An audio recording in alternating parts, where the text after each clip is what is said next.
आई तो पोल पट्टी खोलिए धरियता से मान जाओ, लेकिन भोलेनाथ ने कहा देखो हमने तुमसे कबहू कुछ नहीं कही और आज कह रहे हैं तो लेवाई चलो। चारों तरफ से साड़ी को लपेट दिया और कहा कि ने हिसाब से पकड़े रही हो, अगर धोखे से खुल गई तो पकड़ ना पाओगे। तो कहा ठीक है।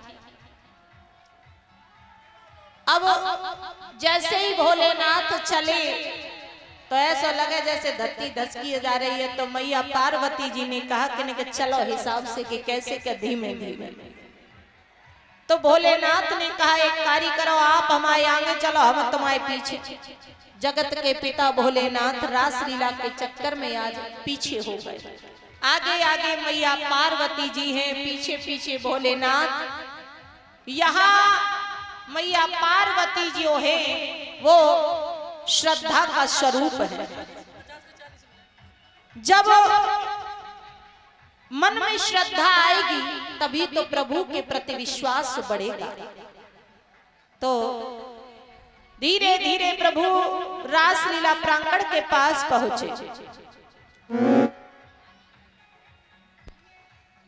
क्या देखा? राधा जी सबको निरीक्षण कर रहे हैं। जब राधा जी को देखा तो मैया पार्वती जी ने कहा कि अब कुछ ना बिगड़ो है, लौट जाओ। भोलेनाथ कहने लगे तुम हमें यहाँ तक साड़ी पहनाई के लिवाई ले आई और अब कह रही हो लौट जाओ। कतई ना जाऊं चा कछु है जा कत चले आओ। अब पार्वती जी को देखा तो उन्हें तो जाने दिया, लेकिन ये भोलेनाथ दूर से ही लोहे के खम्भ की तरह लग रहे। तो शक तो पहले ही हो रहा था, रोक दिया और कहा कि ठहर जाइए, पहले गोपी मुंह खोल के दिखाओ। भोलेनाथ नहीं माने, फिर भी चले जा रहे हैं। तो राधा जी ने हाथ पकड़ करके कहा कि हम आपसे ही कह रहे हैं ठहर जाओ। अब भोलेनाथ न आगे बढ़ने की न पीछे हटने,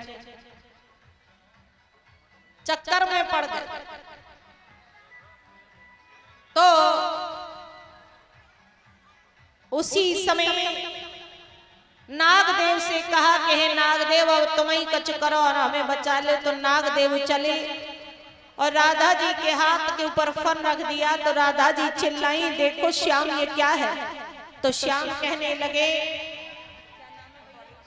हेलो कलश वाली कन्या एक बार फिर खड़ी हो जाओ, खड़ी हो जाओ कलश वाली कन्या आ जाओ। तो और ये माला पहना के सम्मानित कर रहे हैं खड़ी हो जाओ भैया जी कतार पर।